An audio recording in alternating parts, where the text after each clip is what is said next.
रसिक श्रोते हो नमस्कार. आकाशवाणीचे हे अकोला केंद्र आहे. सायंकाळची 7:30 होत आहेत.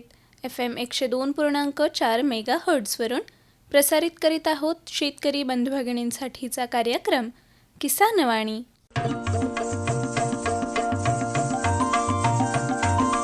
किसानवाणी किसानवाणी किसानवाणी किसानवाणी हिरव्या स्वप्नांची साध्यवाणी प्रगत योगाची वेधवाणी कृषी तंत्राची ही मंत्रवाणी किसानवाणी किसानवाणी किसानवाणी किसानवाणी सफल शेतीची भाष्यवाणी पेरन काढन सांगे वाणी शेती सुखाची आधारवाणी किसानवाणी किसानवाणी किसानवाणी किसानवाणी किसानवाणी किसानवाणी किसानवाणी किसानवाणी किसानवाणी किसानवाणी किसानवाणी किसानवाणी किसानवाणी किसानवाणी किसानवाणी किसानवाणी किसानवाणी किसानवाणी. शेतकरी बंधू भगिनींनो नमस्कार. भारत सरकारच्या कृषी आणि शेतकरी कल्याण मंत्रालयाच्या वतीने प्रायोजित किसानवाणी या आपल्या सर्वांच्या आवडत्या कार्यक्रमामध्ये मी संपदा ढोके आणि मी किशोर कुकडे आपल्या सर्वांचं सहर्ष स्वागत करत आहोत. नमस्कार. संपदा, आज आपल्या किसानवाणीमध्ये शेतकरी बंधूंना काय ऐकवणार?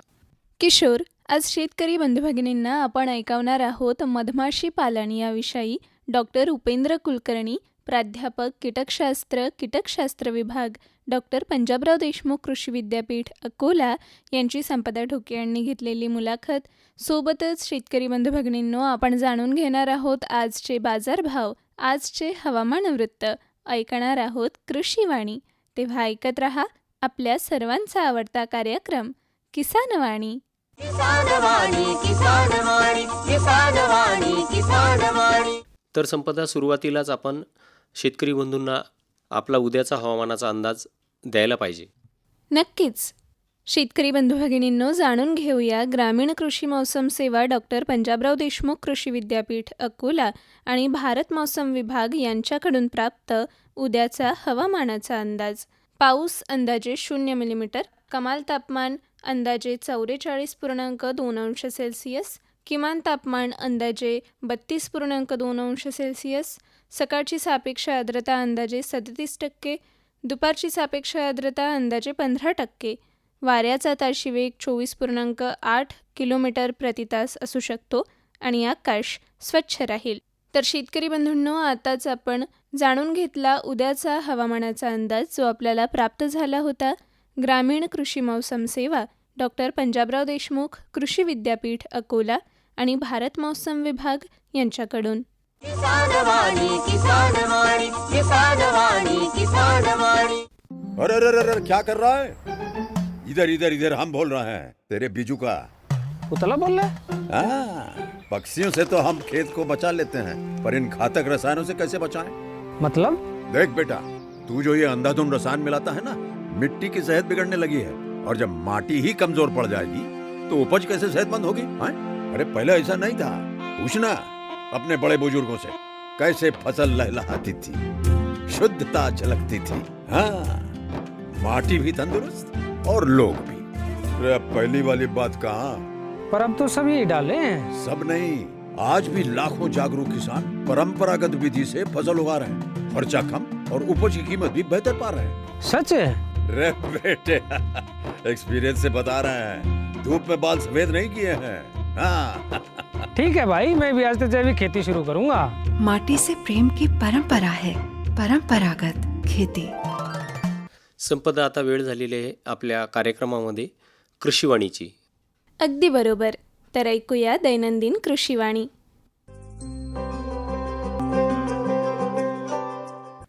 मंडळी, कृषीवाणीमध्ये आज आपला विषय आहे मूग आणि उडीद बीज प्रक्रिया. ही माहिती आपल्याला प्राप्त झालेली आहे डॉक्टर पंजाबराव देशमुख कृषी विद्यापीठ अकोला यांच्याकडून. शेतकरी बंधू भगिनींनो, बीज प्रक्रिया न करता पेरणी केल्यास बियाण्याची उगवण समाधानकारक होत नाही किंवा झालीच तर रोगट झाडांची संख्या वाढते. म्हणून बीज प्रक्रिया ही रोग नियंत्रणासाठी साधी, सोपी आणि कमी खर्चाची आणि परिणामकारक पद्धत आहे. मूग आणि उडीद पिकावर भुरी, मुळकूज या रोगांचा प्रादुर्भाव होतो आणि त्यामुळे बरेच नुकसान होते. थायरम बुरशीनाशक बियाण्यास 3 ग्रॅम प्रति किलो या प्रमाणात लावल्यास होणाऱ्या रोगांचा प्रादुर्भाव कमी होऊन रोगांपासून होणारे नुकसान टळू शकते. बुरशीनाशकाऐवजी ट्रायकोडर्मा या जैविक बुरशीनाशकाची 4 ग्रॅम प्रति किलो या प्रमाणात बीज प्रक्रिया केल्यास रोगांचे नियंत्रण शक्य आहे. तर शेतकरी बंधू भगिनींनो, आताच आपण कृषीवाणीमध्ये ऐकलीत मूग आणि उडीद बीज प्रक्रिया याविषयीची माहिती, जी आपल्याला प्राप्त झाली होती डॉक्टर पंजाबराव देशमुख कृषी विद्यापीठ अकोला यांच्याकडून. वाचक स्वर संपदा ढोके आणि सादरकर्ते सूरज गोळे यांच्यासह आपण ऐकलीत कृषीवाणी. किसान वाणी, किसान वाणी, किसान वाणी, किसान वाणी. सर्वोत्कृष्ट शेतकऱ्याचा पुरस्कार मिळाला आहे हरीला. हरी आता आपल्या सर्वांना सांगतील आपल्या यशाचं रहस्य. माझ्या शेतकरी बंधू आणि भगिनींनो, आपणही आपल्या शेतात चांगलं पीक घेऊ शकता. ते कसं? बस जेव्हा काही समस्या असेल तेव्हा लगेच लावा हा नंबर 1800-180-1551. हा कोणाचा नंबर आहे भाऊ? शेतकरी कॉल सेंटरचा, जिथे तज्ञ आपल्याला शेतीच्या समस्येवर तोडगा सांगतील लगेच. अहो भाऊ, तज्ञ सारा वेळ थोडाच मिळणार आहे. नक्की मिळेल हो भाऊ. वर्षाचे 365 दिवस मिळेल, ते देखील सकाळी 6 ते रात्री 10 वाजेपर्यंत. पण भाऊ, जास्त वेळ बोलू तर पैसे खूप लागतील. अजिबात पैसे नाहीत. मोबाईलनं किंवा दुसऱ्या फोननं शेतकरी कॉल सेंटरला मोफत कॉल करा. सल्ल्याचेही पैसे नाहीत. सोळा आणि खरं. शेतकरी बंधूंनो, शेतीच्या समस्यांवर आपल्या भाषेत लगेच उपाय मिळवण्यासाठी भारतात कोणत्याही फोननं राष्ट्रीय हेल्पलाईन नंबर 1800-180-1551 वर मोफत संपर्क साधा. शेतकऱ्यांचा मित्र शेतकरी कॉल सेंटर. संपदा, मला वाटतं आपण आता मुख्य कार्यक्रमाकडे वळायला पाहिजे. होय, शेतकरी बंधूंनो, आता ऐकूया मधमाशी पालन याविषयी डॉक्टर उपेंद्र कुलकर्णी, प्राध्यापक कीटकशास्त्र विभाग, डॉक्टर पंजाबराव देशमुख कृषी विद्यापीठ अकोला यांची संपदा ढोके यांनी घेतलेली मुलाखत. शेतकरी बंधू भगिनींनो, आपल्या शेतीमध्ये आपण सतत एक पूरक असा, आपल्याला परवडणारा आणि आपले आर्थिक स्थैर्य जोपासू शकणारा असा जोडधंदा, जोड व्यवसाय शोधत असतो. मग या शोधामध्ये आपल्याला पशुपालन, मग त्यामध्ये गाय, म्हैस, शेळीपालन, कुक्कुटपालन असे विविध पर्याय आपण गृहीत धरतो, विचार करतो त्यांचा. आणि सोबतच मधमाशी पालन हा सुद्धा एक उत्तम पर्याय आपल्या शेतीला जोड व्यवसाय म्हणून समोर येतो आहे. परंतु अर्थात या मधमाशी पालनाबद्दल तेवढीशी माहिती आपल्याला नसते आणि याच समस्येचे निराकरण आज होणार आहे.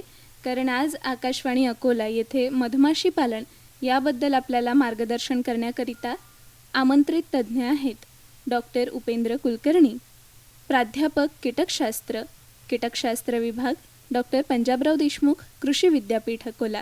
नमस्कार सर. नमस्कार शेतकरी बंधूंनो. आकाशवाणी अकोला येथे आपलं मनपूर्वक स्वागत आहे सर. धन्यवाद. सर, आज आपण मधमाशी पालन या व्यवसायाबद्दल खरं तर चर्चा करणार आहोत. तर सुरुवातीलाच सगळ्यात महत्त्वाचा प्रश्न म्हणजे मधमाशी पालन व्यवसायाची सुरुवात आपल्याला नक्की कशी करता येते आणि त्यासाठी कोणत्या प्राथमिक गोष्टी आवश्यक असतात? अतिशय चांगला प्रश्न आहे. एक गोष्ट लक्षात अशी ठेवायची की मधमाशी पालन हा कोणीही शेतकरी करू शकतो. बरोबर. याला खूप जास्त असं काही भांडवल लागत नाही, खूप जास्त असं कौशल्य लागत नाही, पण थोडीशी हिंमत आणि थोडंसं भांडवल याच आधारावर हा एक चांगला व्यवसाय आपण सुरू करू शकतो. तर हा कमी भांडवलात सुरू होणारा शेतीपूरक जोडधंदा व्यवसाय आहे आणि सुरुवातीला शेतकऱ्यांनी प्रशिक्षण घेणं महत्त्वाचं आहे.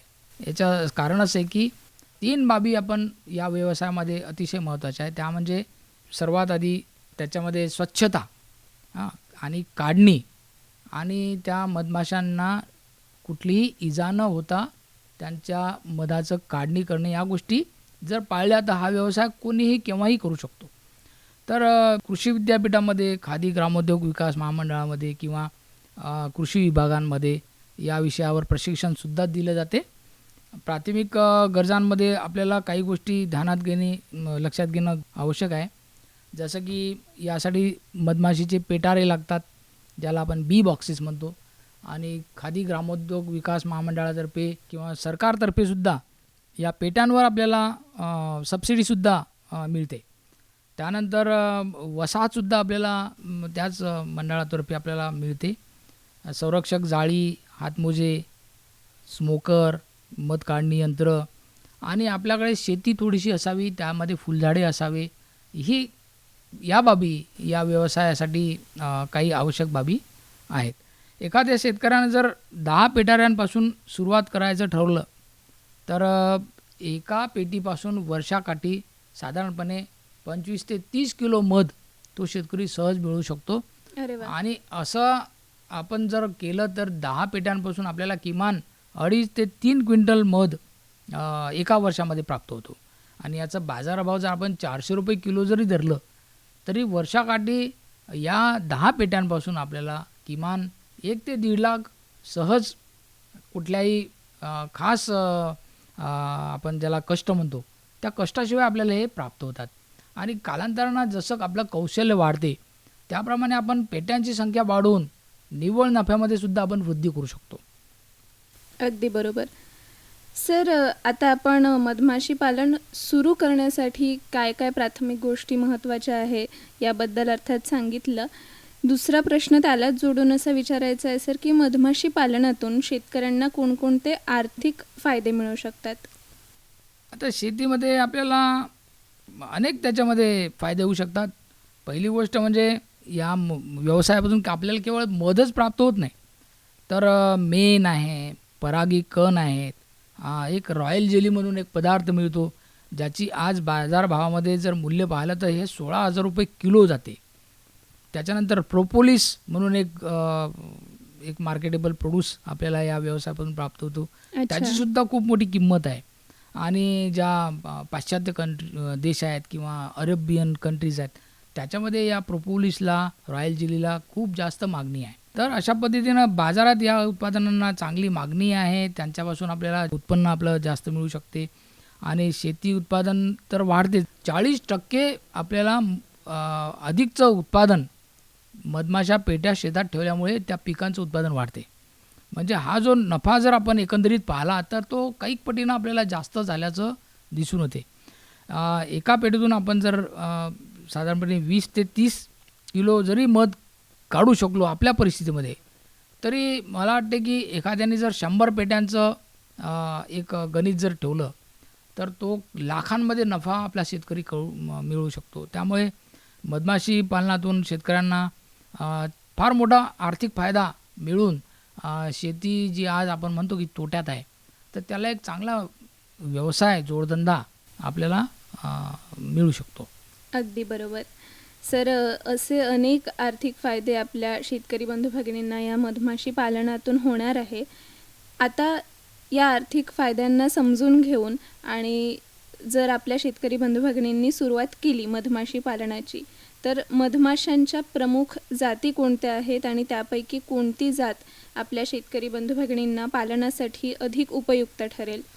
आता भारताचं जर आपण एक दृश्य लक्षात घेतलं तर आपल्या देशामध्ये 4 प्रकारच्या मधमाशांच्या जाती दिसून येतात. बरं. पण या 4ही जाती काही 4पैकी केवळ 2च जाती ज्या की आपण संवर्धनासाठी, मधमाशी पालनासाठी वापरू शकतो. त्यामध्ये एपिस सेराना इंडिका ही जी जात आहे ज्याला आपण सातपुडा मधमाशी असं म्हणतो. अच्छा. तर ही जात आहे ही ज्या पण परिस्थितीमध्ये तुम्ही हा व्यवसाय चालू करू शकता ताबडतोब त्याला जुळवून घेते त्या परिस्थितीला. आणि दुसरी एक एपिस मिलिफेरा नावाची जी प्रजाती आहे तिला युरोपियन बी असं म्हणतो.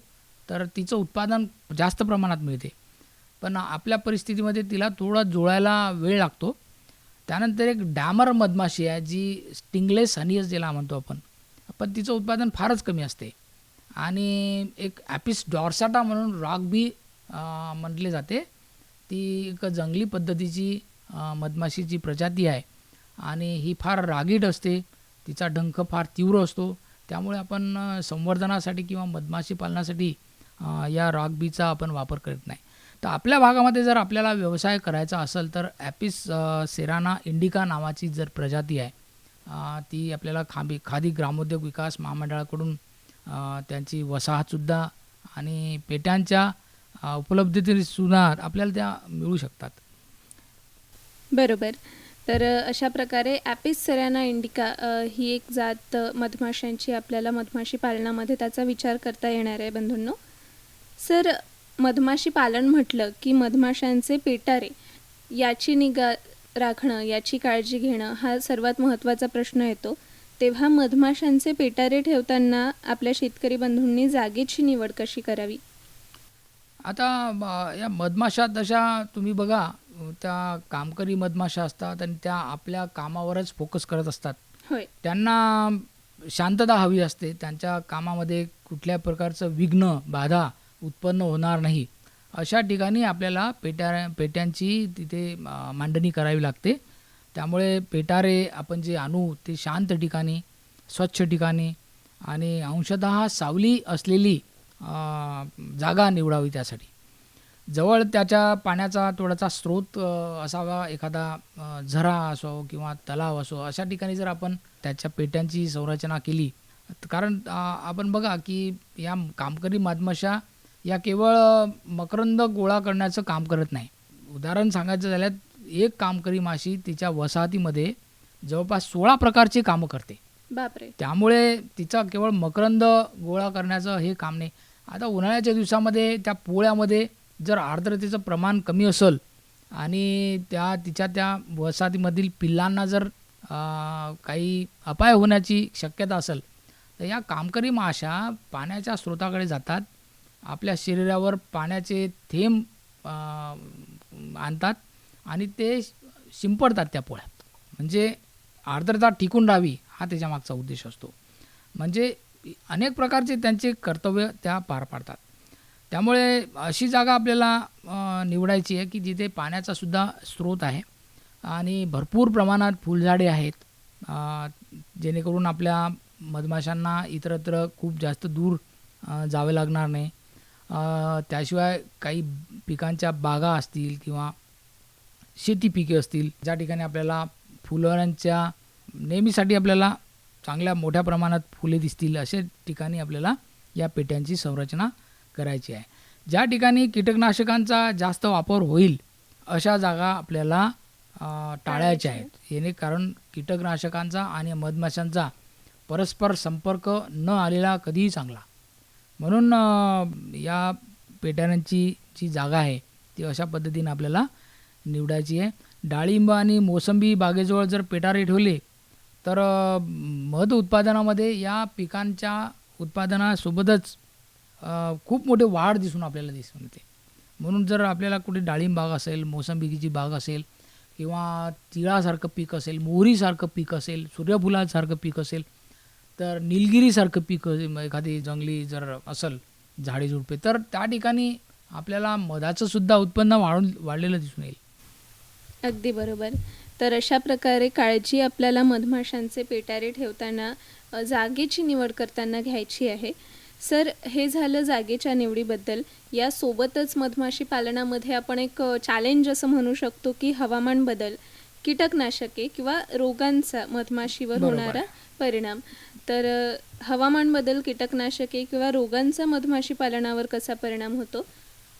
साहजिक आहे, हा छोटा जीव आहे आणि आपल्यासारखंच त्याला पण नैसर्गिक जे गोष्टी आहेत, कॅलॅमिटीज आहेत, त्याचासुद्धा त्याच्या जीवावर परिणाम होत असतो. अत्याधिक उष्णता असो, आता उन्हाळ्याच्या दिवसात तुम्ही बघा काही ठिकाणी ट्यूबलाईट खाली आपल्याला या मधमाशा मरून पडलेल्या दिसतील. तर ह्या अत्याधिक उष्णतेच्यामुळे त्यांच्यामध्ये काही संसर्ग वाढतात. अवकाळी पाऊस असेल त्याचासुद्धा आपल्या मधमाशी पालनावर विपरीत परिणाम होतो. अतिशय थंडीसुद्धा मधमाशा आपल्याला मरून पडलेल्या दिसतील.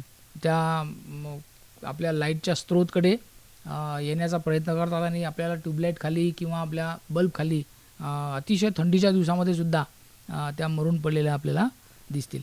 रासायनिक कीटकनाशकांमुळे मधमाशांचा डायरेक्ट मृत्यू होतो. त्यामध्ये खास करून जे निओनिकोडिनाइट गटातले कीटकनाशक आहे, त्याच्यामध्ये ॲसिटामिप्रिड आहे किंवा थायक्लोप्रिड आहे किंवा थायोमिथॉक्झाम आहे, या प्रकारची कीटकनाशकं या मधमाशांच्या मज्जारज्जूवर किंवा त्यांच्या ब्रेनवर घातक परिणाम करतात आणि त्यांच्यामध्ये एक स्मृतिभ्रंश तयार होतो आणि त्यामुळे अशा ज्या स्मृतिभ्रंश झालेल्या मधमाशा, कामकरी माशा आपल्या पोळाकडे वापस जाऊ शकत नाही आणि कालांतराने कामकरी माशांची संख्या कमी झाल्यामुळे ते पोळ ती वसाहत नष्ट होते. तर हा कीटकनाशकांचा परिणाम हा फार मोठा एक आपल्यासाठी चॅलेंज आहे आणि त्याचं कसं व्यवस्थापन करायचं हे सर्वस्वी आपल्या शेतकरी बंधूंवर अवलंबून आहे. त्याचप्रमाणे पायरेथ्रेट गटातले कीटकनाशकसुद्धा फार घातक असतात मधमाशांसाठी. आपण बरेचदा सांगतो की जे पायरेथ्रिन, जे ओरिजिनल पायरेथ्रेट कीटकनाशक आहेत, पायरेथ्रिन जे आपल्या शेवंतीच्या फुलांमध्ये पायरेथ्रिन नावाचे जे रासायनिक कीटकनाशक असतात, तर आपण शेतकरी बंधूंना सूचना देत असतो की शेवंतीची लागवड या पेटाऱ्याच्या किंवा जिथे कुठे आपण मधमाशी पालनाचे पेटारे ठेवलेले असतात त्याच्या आसपास या शेवंतीची लागवड करू नये, कारण त्याच्यामधले जे पायरेथ्रेट घटक असतात ते यांच्या शरीरामध्ये गेल्यानंतर ते मृत्युमुखी पडण्याची शक्यता असते. तसंच काही बुरशीजन्य रोग, परोपजीवी किडी या आपल्या वसाहती कमजोर करतात, कमकुवत करतात आणि कालांतरानं त्यांची संख्या रोडावते. त्यामुळे मधमाशी पालनामध्ये हवामान बदल, कीटकनाशकं, रोगराई यांचा असा विपरीत परिणाम आपल्याला दिसून येतो. आपले बरेच शेतकरी फुलोऱ्याच्या अवस्थेतसुद्धा कीटकनाशकं फवारणी करतात आणि त्यामुळे अनेकदा मधमाशा मेलेल्या आपल्याला दिसतात. त्यामुळे संध्याकाळी उशिरा फवारणी करणं आणि शक्यतो सकाळचा वेळ तर टाळायलाच पाहिजे, कारण त्यावेळी या मधमाशा आपल्या पिकांवर सक्रिय असतात आणि त्याच्यामुळे सकाळच्या सत्रामध्ये फवारणी शक्यतो टाळायची आणि उशिरा संध्याकाळी जर फवारणी केली तर या मधमाशी संवर्धनाच्या दृष्टीनं ती फायदेशीर ठरते. अगदीच. तर अशा प्रकारे आपल्या मधमाशी पालनामध्ये शक्य अशा अडचणीबद्दल आता सरांनी सांगितलं आणि अर्थात त्यांचं व्यवस्थापन आपल्याला कसं करता येईल, काय काळजी आपल्याला घेता येईल याबद्दलही सरांनी सांगितलं. तर आशा आहे शेतकरी बंधू भगिनी नक्की याचा विचार करतील. सर ते शेवटी आपल्याला विचारावंसं वाटतं की मधमाशी पालन हा एक आर्थिक स्थैर्य आपल्या शेतकरी बंधू भगिनींना देऊ शकणारा जोड व्यवसाय असू शकतो. तर ते शेवटी आपल्या शेतकरी बंधू भगिनींना संबंधी काही संदेश द्यायचा असेल तर आपण काय सांगाल? अगदी चांगला व्यवसाय हा ठरू शकेल, कारण हा व्यवसाय अगदी कमी जागेत आणि कमी गुंतवणुकीत करता येतो. महिला, युवक, शेतकरी गट यासाठी सहज पुढे येऊ शकतात आणि शेतीसोबत हा व्यवसाय जर आपण केला तर वर्षभर अतिरिक्त उत्पन्नाचा आपल्याला एक स्रोत ठरू शकतो. मध प्रक्रिया, पॅकिंग आणि त्याची विक्री यामुळे ग्रामीण भागातील रोजगार निर्मितीला सुद्धा एक चांगली चालना मिळू शकते आणि अनेक महिला बचत गट मध उत्पादन करून स्थानिक बाजारात ऑनलाईन प्रकारे विक्रीतून चांगले उत्पन्न सध्या मिळवत आहेत आणि पंजाब, हरियाणाचं जर उदाहरण दिलं, हिमाचल प्रदेश या राज्यांमध्ये शेतकऱ्यांनी जी प्रगती साधली आहे आणि शेतीमध्ये जे त्यांचं स्थैर्य दिसत आहे, तर हे रोजगार त्यांनी मधमाशी पालनासारखे जोडधंदा म्हणून स्वीकारले. त्याच्यामुळे ही राज्येसुद्धा मधोत्पादनामध्ये अग्रेसर राज्य आज भारतामध्ये गणली जातात. तर अशा प्रकारे आपण जर ग्रामीण भागामध्ये एक जोड व्यवसाय म्हणून मधमाशी पालनाचा आपण व्यवसाय केला तर एक रोजगाराचं चांगलं साधन आपल्या शेतकरी बंधूंना, खास करून युवा, ग्रामीण महिला यांना मिळू शकतो. अगदीच. तर शेतकरी बंधू भगिनींनो, अशा प्रकारे आज आपण मधमाशी पालन याबद्दल सविस्तर जाणून घेतले आहे. तर नक्कीच आपण आपल्या शेतीमध्ये मधमाशी पालनाचा जोड व्यवसाय म्हणून विचार कराल अशी आशा आहे. सर, आज आपण आकाशवाणी अकोला येथे आलात आणि आपला अमूल्य वेळ या मुलाखतीकरिता आपण दिला आणि आपल्या शेतकरी बंधू भगिनींना मधमाशी पालनासारख्या अत्यंत महत्त्वाच्या विषयावर विस्तृत असे मार्गदर्शन केले. त्याबद्दल आकाशवाणी अकोलातर्फे आणि आपल्याला ऐकत असलेल्या शेतकरी बंधू भगिनींतर्फे मी आपले आभार मानते. खूप खूप धन्यवाद सर. धन्यवाद शेतकरी बंधूंनो, धन्यवाद. तर शेतकरी बंधू भगिनींनो, आताच आपण कार्यक्रमामध्ये ऐकलीत डॉक्टर उपेंद्र कुलकर्णी, प्राध्यापक कीटकशास्त्र विभाग, डॉक्टर पंजाबराव देशमुख कृषी विद्यापीठ अकोला यांची संपदा ढोके यांनी घेतलेली मुलाखत. विषय होता मधमाशी पालन. किसान वाणी किसान वाणी किसान वाणी किसान वाणी. संपदा, आपण शेतकरी बंधूंना आजचे बाजारभाव ऐकवले पाहिजे. बिलकुल. शेतकरी बंधू भगिनींनो, ऐकूया कृषी उत्पन्न बाजार समिती अकोला यांच्याकडून प्राप्त आजचे बाजारभाव. हे बाजारभाव कमीत कमी ते जास्तीत जास्त अशा स्वरूपाचे असतील. ज्वारी लोकल 2,355 ते 2,450 रुपये, आवक 55 क्विंटल. गहू लोकल 2,000 ते 2,650 रुपये, आवक 884 क्विंटल. गहू शरबती 3,150 ते 3,550 रुपये, आवक 120 क्विंटल. मूग 5,500 ते 7,675 रुपये, आवक 162 क्विंटल. तूर 7,200 ते 8,395 रुपये, आवक 1,811 क्विंटल. हरभरा 5,000 ते 6,055 रुपये, आवक 1,008 क्विंटल. पांढरा हरभरा 6,500 ते 7,250 रुपये, आवक 374 क्विंटल. बरबटी 4,000 ते 4,000 रुपये, आवक 3 क्विंटल. सोयाबीन 7,000 ते 7,595 रुपये, आवक 2,600 क्विंटल. आणि हळद 10,600 ते 20,900 रुपये, आवक 341 क्विंटल. तर शेतकरी बंधू भगिनींनो, आताच आपण कृषी उत्पन्न बाजार समिती अकोला यांच्याकडून प्राप्त जाणून घेतले आजचे बाजारभाव. किसान वाणी किसान वाणी किसान वाणी किसान वाणी. संपदा, सरते शेवटी वेळ झाली आहे आपल्या आजच्या हवामान वृत्ताची. होय. शेतकरी बंधू भगिनींनो, जाणून घेऊया हवामानशास्त्र विभाग डॉक्टर पंजाबराव देशमुख कृषी विद्यापीठ अकोला यांच्याकडून प्राप्त आजचे हवामान वृत्त. कमाल तापमान 43.5 अंश सेल्सिअस, किमान तापमान 30.6 अंश सेल्सिअस, प्रखर सूर्यप्रकाश 8.8 तास, वाऱ्याचा ताशी वेग 6.9 किलोमीटर प्रति तास. सकाळची सापेक्ष आर्द्रता 51%, दुपारची सापेक्ष आर्द्रता 23%, बाष्पीभवन 13.3 मिलीमीटर आणि आज झालेला पाऊस 0 मिलीमीटर. तर शेतकरी बंधूंनो, आताच आपण हवामानशास्त्र विभाग डॉक्टर पंजाबराव देशमुख कृषी विद्यापीठ अकोला यांच्याकडून प्राप्त जाणून घेतले आजचे हवामान वृत्त. किसान वाणी किसान वाणी किसान वाणी किसान वाणी. मंडळी, ऐकूया कृषी आणि अन्न सुरक्षा क्षेत्रातील उत्कृष्ट योगदानाबद्दल FAOच्या प्रतिष्ठित ॲग्रिकोला मेडलने माननीय पंतप्रधान श्री नरेंद्र मोदी यांना सन्मानित करण्यात आले याविषयीचा वृत्तांत.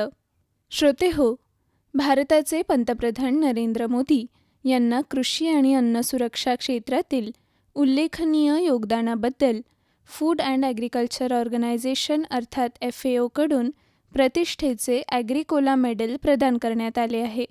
हा सन्मान देशातील शेतकऱ्यांच्या कल्याणासाठी त्यांनी घेतलेल्या विविध उपक्रमांची आणि कृषी विकासासाठी केलेल्या कार्याची जागतिक पातळीवरील दखल मानली जाते. पंतप्रधान मोदी यांच्या नेतृत्वाखाली कृषी क्षेत्रात अनेक महत्त्वपूर्ण योजना आणि सुधारणा राबविण्यात आल्या. शेतकऱ्यांचे उत्पन्न वाढविणे, आधुनिक तंत्रज्ञानाचा वापर, सिंचन सुविधा विस्तार, पीक विमा योजना तसेच अन्न सुरक्षा मजबूत करण्यासाठी केंद्र सरकारने सातत्याने प्रयत्न केले आहेत. प्रधानमंत्री किसान सन्मान निधी योजना, पीक विमा योजना आणि सेंद्रिय शेतीला प्रोत्साहन देणाऱ्या उपक्रमांमुळे देशातील लाखो शेतकऱ्यांना लाभ झाला आहे.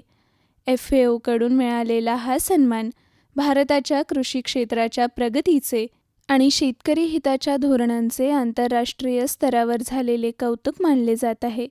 या गौरवामुळे भारताची कृषी क्षेत्रातील प्रतिमा अधिक मजबूत झाली असून देशातील शेतकऱ्यांचा आत्मविश्वासही वाढला आहे. हा पुरस्कार भारताच्या कृषी परंपरेचा, शेतकऱ्यांच्या कष्टांचा आणि आत्मनिर्भर कृषी व्यवस्थेकडे वाटचाल करणाऱ्या देशाच्या प्रयत्नांचा गौरव असल्याची भावना विविध स्तरातून व्यक्त करण्यात येत आहे. किसान वाणी किसान वाणी किसान वाणी किसान वाणी. शेतकरी बंधूंनो, याचसह आपला आवडता कार्यक्रम किसान वाणी याला निरोप देण्याची वेळसुद्धा जवळ आली आहे. आपल्याला कार्यक्रम कसा वाटला याबद्दलच्या सर्व प्रतिक्रिया आपण पत्राद्वारे आमच्यापर्यंत नक्की पोहोचवा. तेव्हा मी संपदा ढोके आणि मी किशोर कुकडे आपली रजा घेत आहोत. नमस्कार. नमस्कार.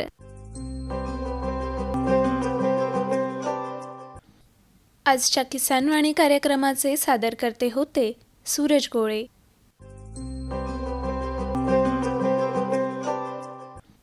आताच आपण भारत सरकारच्या कृषी आणि शेतकरी कल्याण मंत्रालयाच्या वतीने प्रायोजित किसानवाणी कार्यक्रम ऐकलात.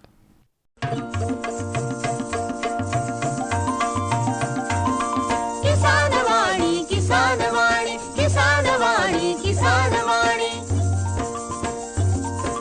हिरव्या स्वप्नांची साध्यवाणी प्रगत योगाची वेधवाणी कृषी तंत्राची ही मंत्रवाणी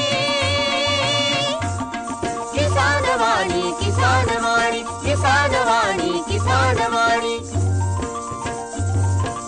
सफल शेतीची भाष्यवाणी पेरन काढन सांगे वाणी शेती सुखाची आधारवाणी किसानवाणी किसानवाणी किसानवाणी किसानवाणी किसानवाणी किसानवाणी किसानवाणी किसानवाणी किसानवाणी किसानवाणी किसानवाणी किसानवाणी किसानवाणी किसानवाणी किसानवाणी किसानवाणी किसानवाणी किसानवाणी. श्रोते हो, आताच आपण शेतकरी बंधू भगिनींसाठी प्रसारित किसानवाणी हा कार्यक्रम ऐकलात.